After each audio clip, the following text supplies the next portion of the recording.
What do you think is the most important question any entrepreneur should be asking themselves? What am I good at and what am I bad at?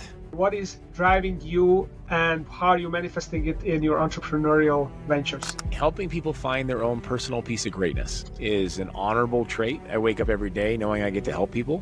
That for me is everything. How is Rexius Nutrition different from other nutrition stores? So we are results driven, not profit driven. What is your success ratio? I'd say right now between franchisee, investment, a business partner, of everything I've done, and might sound crazy, I'm at about a 96% success ratio. Wow, that's extraordinary.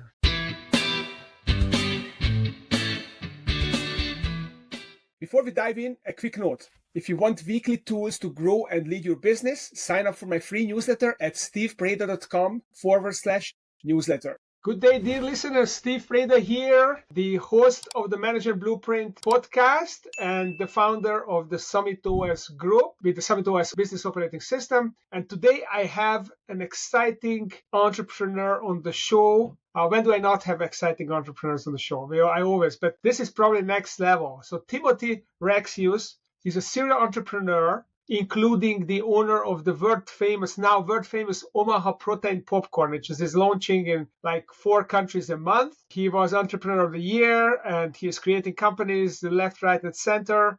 So without further ado, let me introduce Tim Rexius. Tim, welcome to the show. Thank you so much for having me. Honored to be here. Well, it's exciting to have you here, and we'll have a good conversation and talking about your special sauces. So let's first start with your why, your personal why. What is driving you and how are you manifesting it in your entrepreneurial ventures?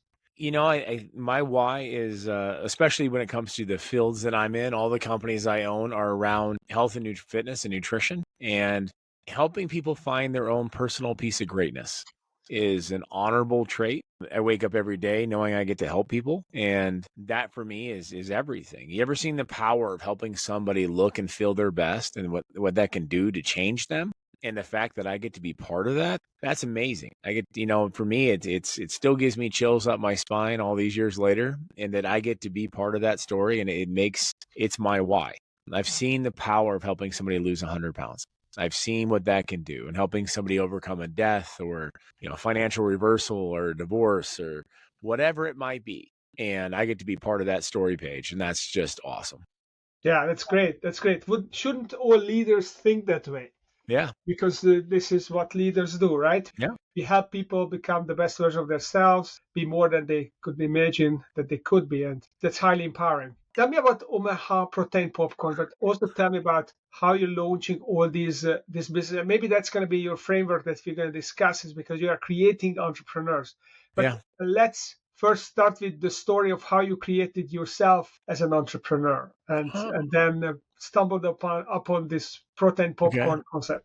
I'll give you the quick and ugly version. Started in nutrition back in high school and into college. Loved it. Got the chance. I was really poor when I was 19, 20. I mean, most people are, but I was really poor. I was sleeping in my car, homeless for a while. I was like, okay, well, what do I got? I got the ability to talk. I can talk like nobody's business. I can sell. So it looks like I'm selling myself. So I'm, something easy to do in the Midwest here in the United States in the summer is mow lawns. So I started my first business, Poor College Kids Lawn Service, and just started hustling door to door and got myself out of my homeless situation and loved it, as far as the money. I loved being on my own. Wasn't a big fan of mowing lawns, but I could do it. So loved the nutrition, and it was in college, and college really didn't prepare me for the entrepreneurial journey. I didn't have family money. It was on my own, and it didn't really prepare me for finding alternative financing measures or how do I start a business, So I worked in corporate America for 6.5, 7 years, and when I was 29, I was just young enough and dumb enough to go for broke. Quit my really good paying job and start my first nutrition store in Omaha, Nebraska, called Rexius Nutrition, named it after myself, brought in the whole mom and pop feel back to what I thought was an over corporatized industry. And one store led to 2 stores, led to 3 stores. And I met my amazing wife. And within a year of meeting her, we went from 1 state to 5 states. And now we have franchises operating in 5. It just worked out really well. And it was still the highlight of the retail store experience. And we just had a different experience there. And at the same time, as we're scaling that business, Sorry, Tim. How is Rexius Nutrition different from other nutrition stores? Well, what was so attractive that you could spread like wildfire?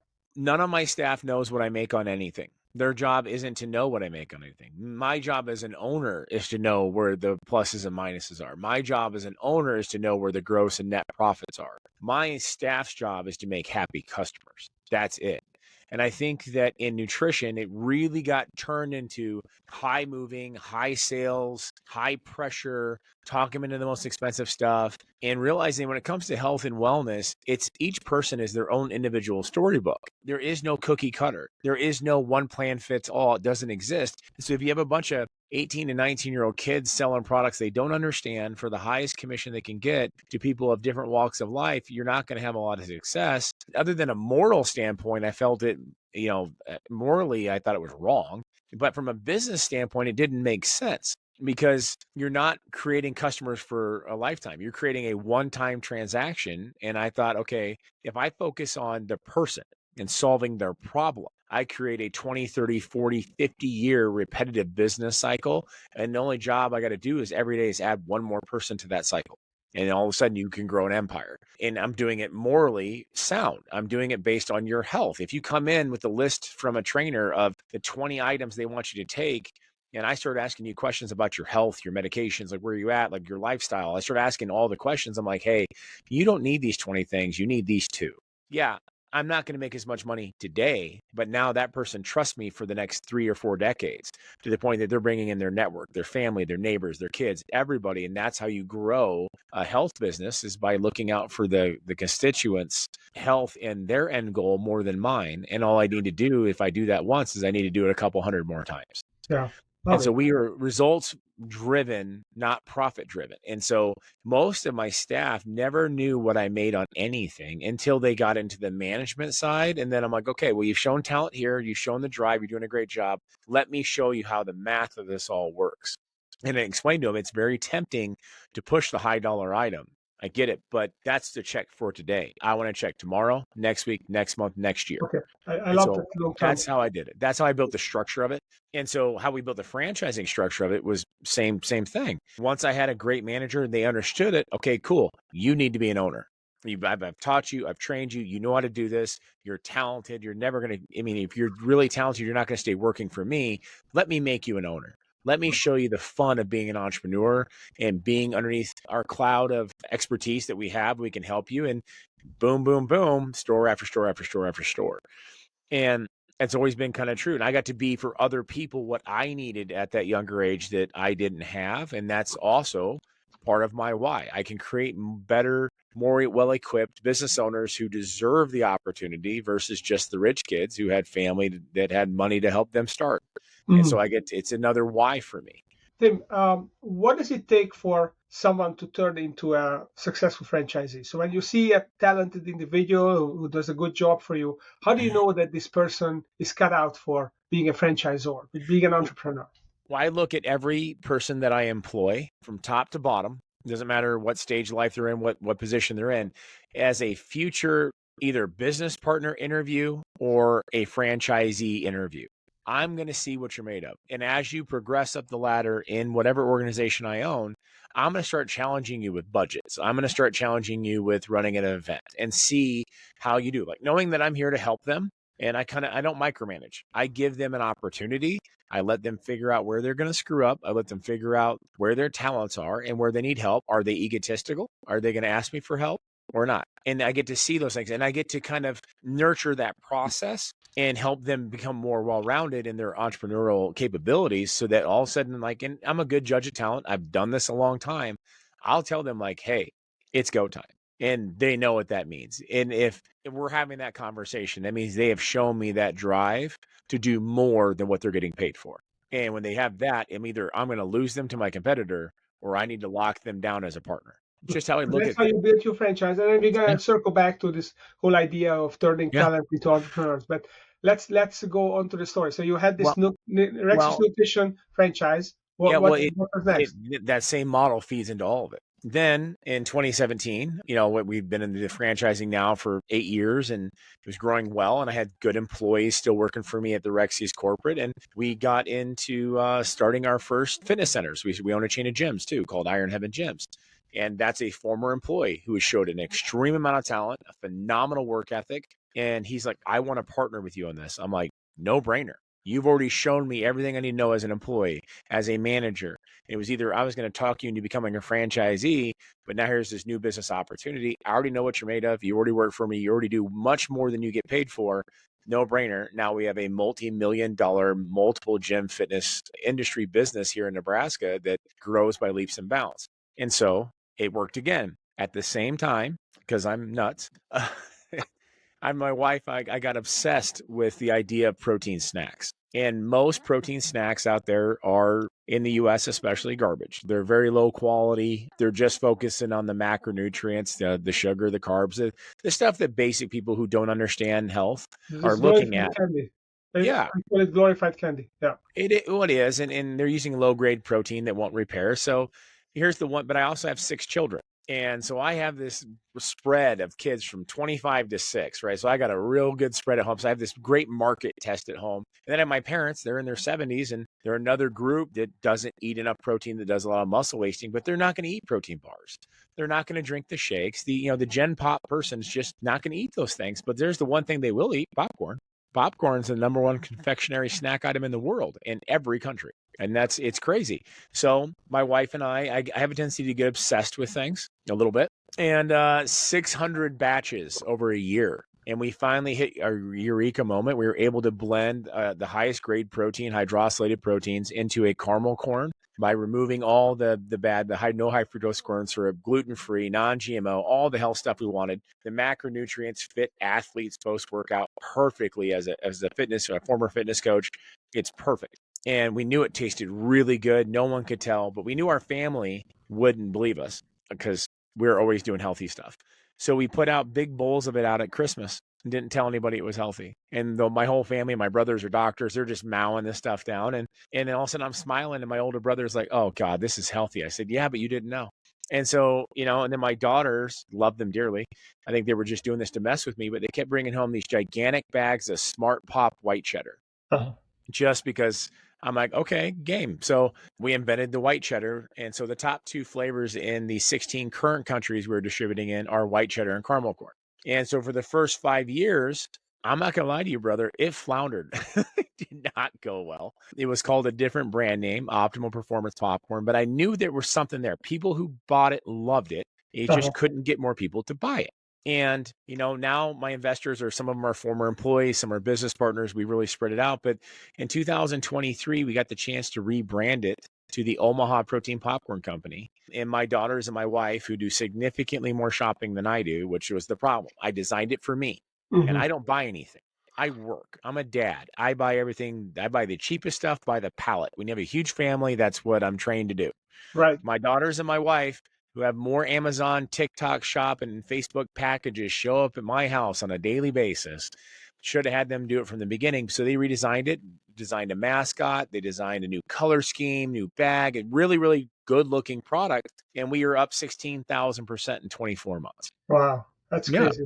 Who would have thought that the packaging counts for so much? Apparently not me until it happened. So yeah, it was amazing, the difference, and just targeting our avatar. Who are we marketing? I marketed originally towards athletes because the macronutrients, it made sense and they loved it, and they did. But that's only 5% of the population, and I needed to target the 95%.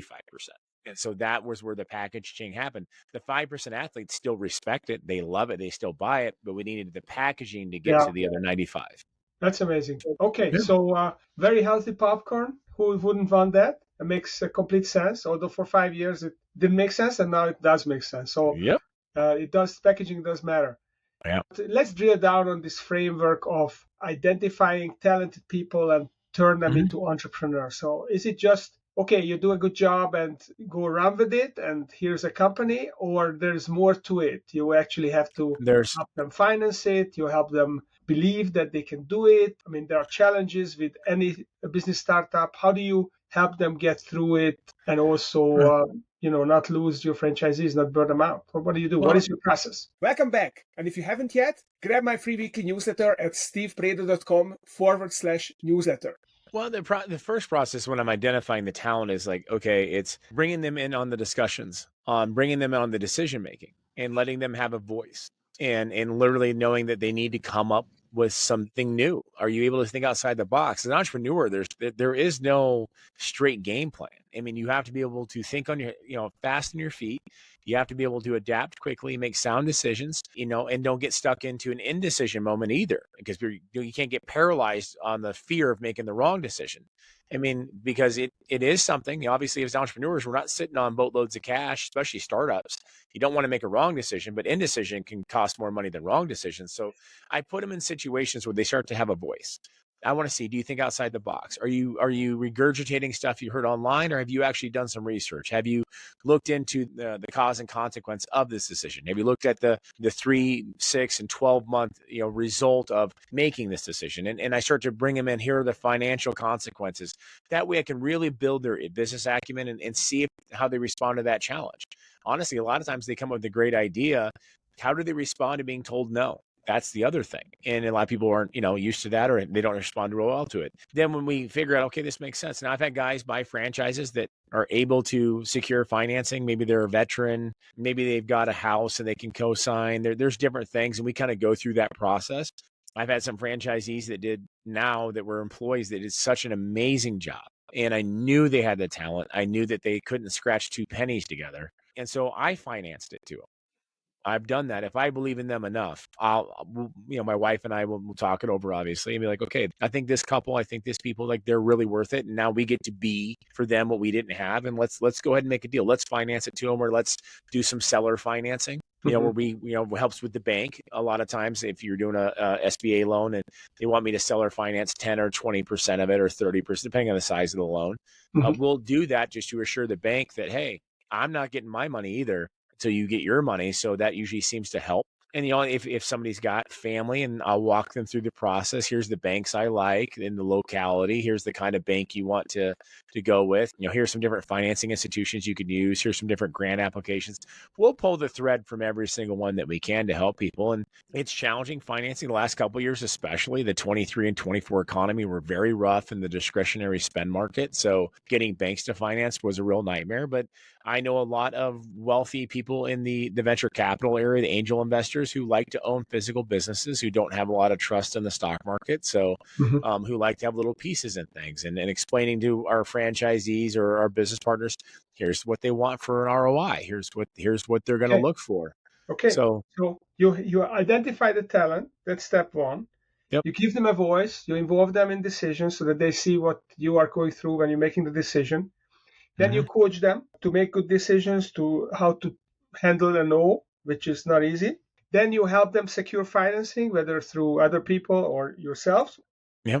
What's then? Then they launch, then off they go, or? Yeah, no, and we're there the whole step of the way. We're there at every opening. We're there when we need them. At the same point, it's what you find is, even though that we have a great relationship per se, and let's say that they know they've learned from me a lot, they're all going to go do it their own way to a certain degree. And I don't get overbearing. My franchise disclosure document, as most people know, they're about 120 pages long. I only enforce 2 pages of it.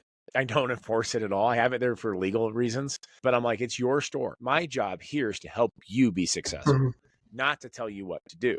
And the reason they're stepping out into ownership from our system is because they're ready for that change.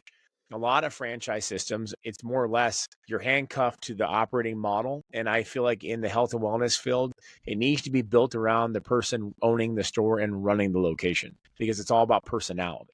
That's the story. That's what buys brand in health and wellness. It isn't like McDonald's, which are the golden arches, which are so recognizable that they can give you bad service 9,000 times, but you'll still go. Small business has a lot more on the table. So I do it a little bit differently, because everyone has a different skill set. And I'm there to help them. They're all going to figure it out their own way. And here's the thing. It's always funny. Even guys who worked for me for, say, 6, 7, 8, 9, 10 years, they get in their own store. They want to try something that I said no to before. I'm going to go ahead and let them figure it out. 90 to 120 days later, we'll have a conversation. And I never do it from a I told you so or a put down method. I'm like, hey, How do you think this is working for you? Do you think there's a better way? And it's more of a coaching aspect. I'm not there to be your boss anymore. I'm there to coach. Uh-huh. So basically, you're allowing experimentation, which is Yes. the entrepreneurial process. Super interesting. But let me caveat to that. I've gotten some flack from people about that before. Like, well, hey, that's your store, it's your brand, it's your name, and blah, blah, blah, blah, blah. And yeah, there's risk with that, with them doing it their own way. It has led to some of the most ingenious moves and additions to our chain over the last 20 years that I could begin, because one guy started selling essential oils. And I'm like, I'm just not into that. It's just not my thing. He killed it. And he brought in a whole demographic that is discretionary spend heavy. We're looking at the moms, right? The 45 to 65-year-old crowd, the moms and grandma crowd, who discretionary, who make 80% of buying decisions for the household. He brought them in groves by carrying a line that I wasn't super comfortable or educated on, and I never would have allowed as an employer. So as a franchisee does that, I'm like, oh, I know, I'm coming in. Tell me how this works. And all of a sudden now everybody's doing it. So it's risky, yes, but it leads to a lot of more ingenuity that you would have otherwise with a very structured, you can only do XYZ type franchisee plan. Very interesting. So are you creating entrepreneurs who are not franchisees, or they are all franchisees? No, some are franchises, some are business partners and businesses with me. Some go on their own. I've been an investor in, depending on what it is and how they want to structure it. I mean, they all know that I'm the first person that they should go to. I'm glad that I've done a good enough job that I am the first person that they go to. A lot of times I'm just coaching them. They've decided to step out on their own and to make a parallel business or horizontal move, whatever it might be. And they're always coming to me for advice and thoughts. Sometimes I invest, sometimes I don't, but I'm part of that process. I get the opportunity every time, which is an awesome position to be in. I had a group of my franchisees who decided to make a vertical, have a secondary business. They started an energy drink company and get to coach them with that, see how that worked. They wanted me to invest. I wasn't super comfortable with it, just because it's not a field that I'm super familiar with. And I actually advised them, maybe it's not the best idea, but they were super into it and they really believed into it. And I've never been more happy to be wrong, because these guys are killing it. And now they're at that next stage and I get to help coach them on that stage. So it just puts me in a great position of opportunity to either be a partner, be an investor, be a franchisor. But it puts me in this position where we leave it open-ended. So Tim, surely not all of these opportunities pan out. What is your success ratio? So how strongly do you have to feel that this is going to succeed for you to pull the trigger? I'd say right now, between franchisee, investment, business partner, of everything I've done, and it might sound crazy, I'm at about a 96% success ratio. Wow, that's extraordinary. Well, because if you find out the integrity of the person, if the person has integrity, they have character, they have drive, and if I've done my job when I employed them and taught them, then, as you know this, if there's a will, there's a way. And if the person wants it as bad as they want to breathe, they will find a way to make it work. And that's the spark that I look for more than anything, is how resourceful are you? Do you throw your hands up when things get hard, or do you get busy? And if you're a get busy type, okay, cool. All you need is somebody with a little bit more experience to help guide that in the correct direction. But if you have that kind of drive, that kind of I'm not going to give up mentality, you'll be successful. My grandfather used to have the greatest expression: there's well over 1 million ways to make $1 million. You just need to pick one and go. If it doesn't work, then pick another one. If that doesn't work, pick another one and go. If you're not successful, the only person you have to blame is you. Especially today's society with these devices, the cell phones that give us access to everyone on the globe 24/7, 365, there's no excuse left. If you have the ability to talk to people and sell, you have the ability to be wealthy and successful. You just got to keep grinding. And the only non-successes I've had, to be honest with you, were due to government regulations, something that's completely and utterly out of our control. Mm-hmm. So I agree with you in general. Nevertheless, I mean, there is risk involved in entrepreneurship. Oh, always even risk. If you do things, you're very resilient, you keep trying, you keep managing your risk, but something, black swan event happens and you can be taken out of the game. The 08, 09 housing crash completely bankrupted me.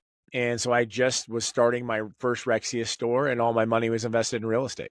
And I had to file a Chapter 13 sub-reorganization bankruptcy and pay it off over 5 years. And then we're killing it, right? I got the gyms, I got the stores, I got the brands, everything's going crazy, and then the pandemic hits. We lose 11 locations due to government regulations. Nothing I can do about it. And yeah, it cost me hundreds of thousands of dollars. And, you know, that's where the closures happen. Then you have the 23-24 post pandemic economy, which discretionary spending was at an all-time low globally and domestically. And you just have to learn the ebbs and flows of that. And you know, so yeah, it's risk and reward. You know, I always say that I'm willing to take a greater risk, so I should be available for the greater reward. It's not for the faint of heart. And that's part of my identification process when it comes to expansion and leveling up with franchisees is, do they have the mental stability, the emotional stability to handle the ebbs and flows? And everyone's happy when they're raking in dough and they get the new car. What kind of choices do you make when you hit seasonality that goes down? Are you resourceful? I mean, here I was when I started Rexius, lost all my money in real estate, 2 master's degrees selling supplements. And since it was a new venture, the economy wasn't doing great, I believed in enough. So what do I do at night? I delivered pizza at night 3 nights a week in my 30s with multiple master's degrees. Why? Because I had to do, I mean, nobody else is going to cry for me. I have to go do what's necessary to make it happen. Yeah. And I don't blame other people. Yeah. And the black swan, it says like, who was going to think the whole entire housing market was going to crash in 08, 09? I mean, I thought real estate was the safest base investment ever. I was wrong. And, you know, and it's the post-pandemic economy that I didn't expect. I mean, I knew that lending would be tight, but I didn't expect it would get so tight to the point that it destroyed the discretionary spend market. But, you know, it's every one of these things that happened has cost me money, but me having multiple income sources has in different types of income, you know, where one goes up, one goes down, that's the diversification of my portfolio allows me to weather those storms. Okay. So we're running close to time, but I want to ask you this final question. Yeah. What do you think is the most important question any entrepreneur should be asking themselves? What am I good at and what am I bad at? It's the biggest thing that I have to have conversations with people is having an honest audit of themselves. And can you be honest with yourself? You know, I have a lot of people who want to own a business, want to start a business, but are terrible at customer service.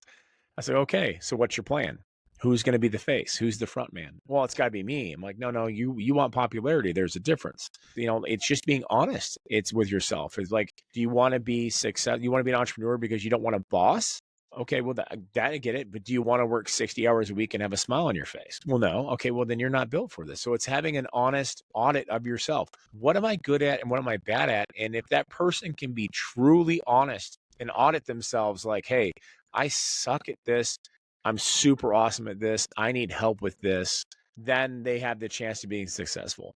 Most people, I believe, delude themselves into thinking they're great at things that they're truly not. They just want to be great at them. You know, and it's, are you a good number one? Are you good? Are you built to be that entrepreneur? Can you take the heat? Can you take the pressure? Or are you better number two? Are you good number three? Nothing wrong with either one of those. Us number ones, the crazy entrepreneurs, we need that number two. We need that number three. We need that number six. We can't, not everyone can be an alpha number one. And so just having an honest audit of yourself.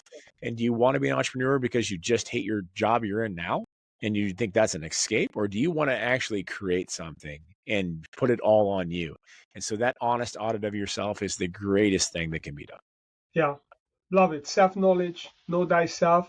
Yeah. I think something you mentioned at the very end is also important. It's also, do you have a worthy purpose? Yeah. That will keep you going when the going gets tough. You know, it's Exactly. just money is not always enough because no, and it's I you did can that. make money in easier way. You can get a cushy job and make money, but do you have a bigger purpose that emotionally drives you, that is going to help you through the tough times? When I went from homeless at 19 to working in corporate America, and I made a lot of money for somebody who was homeless to making at that time, this is 20 some years ago, making $200,000-300,000 a year, but in a job that I didn't enjoy, that I wasn't morally in line with. And I think having your morals and your values in line with your career is a huge deal. What you'll find is that when you don't get that passion check from your paycheck, you end up spending all your money on things outside of your work to bring happiness to your life that doesn't fulfill from your work, and you still end up broke. And here's what happened. You know, the 08 and 09 housing crash. I didn't like my job, but I made a lot of money. I bought land, I bought all these things, and then it crashes. And so now I don't like my job and I'm broke. I'm like, okay, well, let's go for happiness and purpose instead. And that purpose, that happiness, I knew what I was trying to create drove me on those days. that no one came in the store.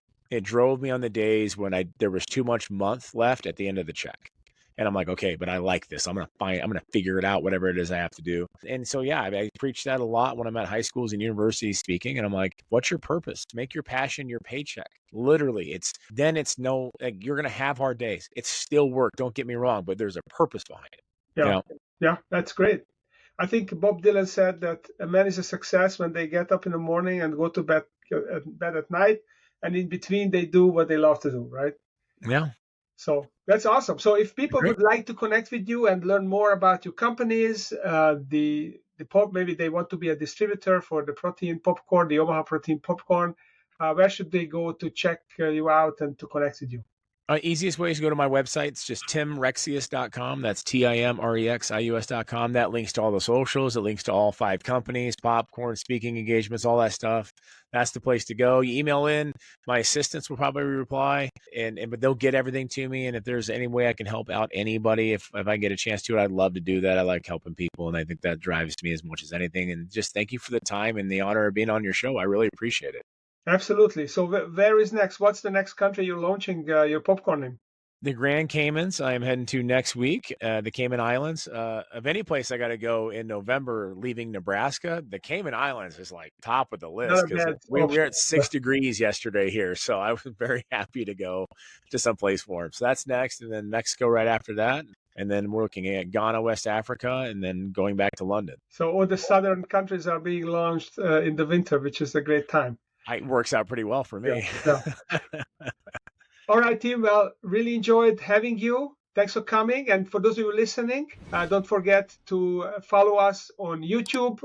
Check us out on LinkedIn, on Apple Podcast. And while you're at it, check out summitos.co, our new website on the SummitOS business operating system.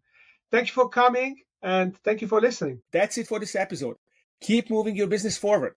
Subscribe at stevebreda.com/newsletter.